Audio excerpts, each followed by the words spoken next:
What do we do from here? Do we A, just drink it like any other person would?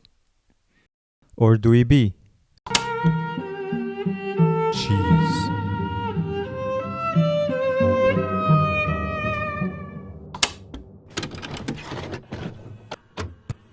Chocolate sin queso es como amor sin beso.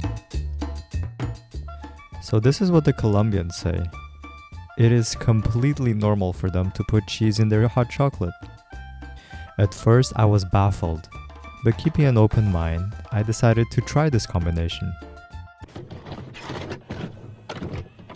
Now for the actual taste test.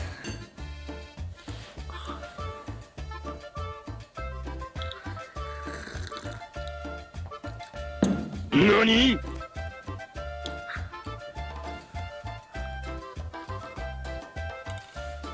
This really caught me off guard. This is real good. Like, there's like this small hint of saltiness, which really I wouldn't expect to combine so well with the chocolate milk.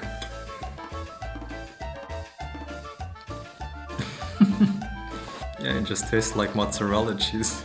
I can't believe how good this is.